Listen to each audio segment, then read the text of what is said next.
तसं बघायला गेलं तर वर म्हणजे जो कार्यमालक आहे त्यानं भरपूर दिलेला आहे, पण खाली वाढपीच जर व्यवस्थित नसेल तर सगळ्यांना कसा प्रसाद मिळणार आहे. समोरचे विरोधक करत आहेत. अख्ख्या संबंध देशाला माहीत आहे की परिचारकांची महिलांबद्दलची काय प्रतिमा आहे समाजात. प्रश्न नानाच्या 2.5 वर्षाच्या काळातला तर त्याची लिस्ट आहे माझ्याकडे. कुठे आहे ती लिस्ट? इकडे द्या. नानांच्या 2.5 वर्षाच्या काळात, नानांच्या 11 वर्षाच्या म्हणजे काळातील हिशोब त्यांनी मागूच नाही, कारण नानाने हायट्रिक केलेले आहे आणि हीच त्यांच्या कामाची पोच पावते. मुळात मुद्दा हा आहे की ते जनतेतून निवडून येऊच शकत नाहीत. खरं तर ही गर्दी होणारच होती, कारण माझी उमेदवारीच मुळातून जनतेतून आलेली आहे. कारण सर्वसामान्य लोकांच्यात मिळून मी काम केलेलं आहे. अगोदर गेली 10 वर्ष मी इथंच आहे, त्याच्यामुळे माझी जनतेतून उमेदवारी आलेली आहे. आणि राहिला प्रश्न घरातून उमेदवारी देण्याचा, तर त्यांनी देखील, विरोधकांनी देखील त्यांचा सर्वे करून बघितला आहे आणि ते सर्वेत मागं पडलेले आहेत. मुळात मुद्दा हा आहे की ते जनतेतून निवडून येऊच शकत नाहीत. तालुक्यातली नाही, माझ्या पंढरपूरमधले प्रत्येक प्रभागातील लोक तिथं आलेली होती. आणि राहिला एखादा दुसरा प्रेमापोटी आला असेल, मग उद्या झडपी जिल्हा परिषदला जाणार नाही आहेत का ते गावाकडे?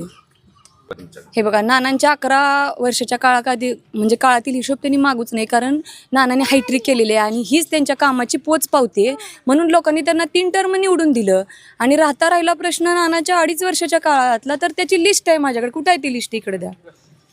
नानांच्या 2.5 वर्षाच्या काळामध्ये तत्कालीन मुख्यमंत्री अशोक चव्हाण जे होते, त्यांच्याकडून नगरोत्थान योजनेतून 58 कोटीची कामं इथं रस्त्याची झालेली आहेत. मग भारतरत्न डॉक्टर बाबासाहेब आंबेडकर चौक ते संत गाडगेबाबा चौकापर्यंतचा रस्ता असू द्या, बाहिराऊळ ते माळी रस्ता, तुम्हाला अशी बरीचशी लिस्ट बघायला मिळेल जी रस्त्याची 58 कोटीची कामं झालेली आहेत.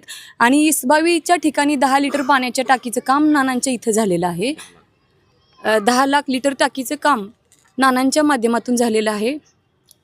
आणि दुसरी बिडारी बंगल्याच्या तिथं पण 10 लाख लिटर पाण्याच्या टाकीचं काम नानांच्या माध्यमातून झालेलं आहे. आणि अग्निशामक केंद्र पण 1.5 कोटीचं नानांच्याच काळामध्ये इथं झालेलं आहे. अशी अनेक सांगण्यासारखी कामं आहेत. आपल्या महापुरुषांचे पुतळे उभारण्याची कामं असू द्या, डॉक्टर बाबासाहेब आंबेडकरांचा पुतळा असू द्या, महात्मा ज्योतिबा फुलेंचा पुतळा असू द्या, जिजाऊंच्या पुतळ्याला केलेली मदत असू द्या, आणि अण्णाभाऊ साठेंचा पुतळा नानांनी दिला आणि आज देखील तो का बंदिस्त आहे याचाही म्हणजे माझा प्रश्न आहे विरोधकाला. खरं तर आता ही दुसरी महत्त्वाची गोष्ट आहे की, आणि अशा अनेक कामांची लिस्ट घेऊनच मी फिरते त्यांनी दिलेल्या म्हणजे प्रश्नाला उत्तर द्यायला. खरं तर केंद्रात भाजप आहे, राज्यात भाजप आहे, त्यामुळे इथला नगराध्यक्ष देखील भाजपच असला पाहिजे असं एक नॅरेटिव्ह पसरवायचं काम विरोधक करतात. कसं उत्तर असणार आहे ह्या सगळ्या गोष्टी? हे बघा, ते म्हणजे विरोधकच स्वतः वेळोवेळी त्यांच्या भाषणातून सांगत आलेले आहेत की तसं बघायला गेलं तर हे पंढरपूर तीर्थक्षेत्र आहे आणि इथं लाखो भाविकांना 4 वारीच्या दृष्टिकोनातून आणि आमच्या स्थानिकांसाठी वेळोवेळी इथं ब्रह्मांड नायक विठ्ठलाला निधी येतो त्यांची कामं पुढं मार्गी लावण्यासाठी. आणि ते वेळोवेळी त्यांच्या भाषणातून सांगत आलेले आहेत की सरकारच्या माध्यमातून इथं एवढा निधी येतो. खरं तर मुळात गरज काय आहे की जो आपसुकच येणारा निधी आहे त्याची व्यवस्थित विल्हेवाट लावणं, त्याची व्यवस्थित कामं मार्गी लावणं ही काळाची गरज आहे. तसं बघायला गेलं तर वर म्हणजे जो कार्यमालक आहे त्यानं भरपूर दिलेला आहे, पण खाली वाढपीच जर व्यवस्थित नसेल तर सगळ्यांना कसा प्रसाद मिळणार आहे? खरं तर उद्या तुम्ही नगराध्यक्ष झाला आणि उद्या होणारे अनेक विकास कामात त्याला जर तुम्ही अडवणूक केली तर जनतेचं नुकसान होईल असं त्यांचं मत आहे. मी कशाला अडवणूक करू? आम्ही सर्वसामान्य लोकांच्या घरापर्यंत पोहोचून कामं करणारी माणसं आहोत. आम्ही यांच्यासारखं कुठलं तरी काम आलं आणि त्याला अडवून आपलं घर भरणारी माणसं नाहीत. लोकांना माहीत आहे की आत्तापर्यंत माझ्याकडे कुठलीही सत्ता नसताना, कुठलीही संस्था नसताना मी स्वतः येणाऱ्या इथं बघताय मंदिर परिसरात जो प्रकार घडतो की महिलांना तिथं बसू दिलं जात नाही किंवा 65 एकरचा भाग असू द्या, कुठलंही काम असू द्या, आज आपुलकीनं प्रत्येक व्यक्ती मला फोन करते आणि मी दुसऱ्या सेकंदाला तिथं हजर असते.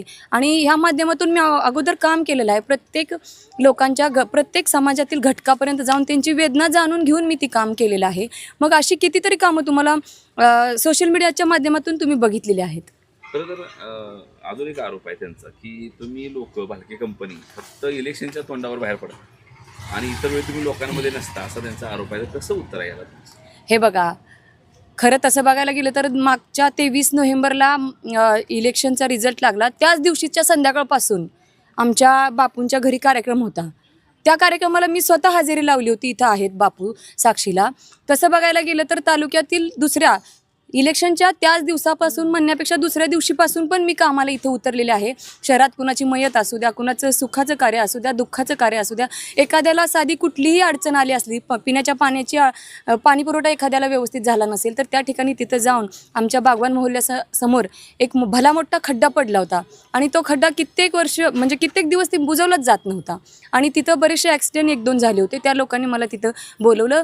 इलेक्शनच्या दुसऱ्या दिवशी मी तिथं हजर राहून तिथल्या लोकांचे प्रॉब्लेम सॉल्व्ह करण्याचा प्रयत्न केलेला आहे. लोकांना माहीत आहे काम करणारा माणूस कोण आहे. त्यामुळं कुठंतरी हा नरेटिव्ह जे विरोधक सेट करतायत त्यांनी स्वतःला तपासून बघायला पाहिजे की 40 वर्षात तुम्ही काय केलं. गेलं तर नानांच्या 11 वर्षाचा आमदारकीचा कार्यकाळ विरोधकांनी काढायची काही गरज नाही. तसं बघायला गेलं तर ही जी इलेक्शन आहे दादा, ही इलेक्शन जी आहे ती कुठं तर भगीरथ भालके विरुद्ध प्रशांत परिचारक किंवा लक्ष्मण शिरसट ह्यांची इलेक्शन नाही. ही जी इलेक्शन आहे ती थेट प्रणिता भालके आणि श्यामलताई शिरसट यांची आहे. खरं तर संविधानाने आमच्या महिलांसाठी, इथं माझ्यासोबत बऱ्याच महिला आहेत, त्या आम्हाला अधिकार दिला आहे. ही इलेक्शन जे आरक्षण पडलेलं आहे ती महिलेचं आहे आणि कुठंतरी महिलेचा आवाज दाबण्याचा प्रयत्न समोरचे विरोधक करत आहेत. अख्ख्या संबंध देशाला माहीत आहे की परिचारकांची महिलांबद्दलची काय प्रतिमा आहे समाजात, ती सगळ्यांना माहीत आहे ना. आजही कुठंतरी तुम्ही जर आमचा आवाज दाबण्याचा प्रयत्न करणार असेल तर इथं असलेली प्रत्येक महिलेला मी आवाहन करते की त्यांना आमच्या दारात येऊन मत मागायचा अधिकार नाही.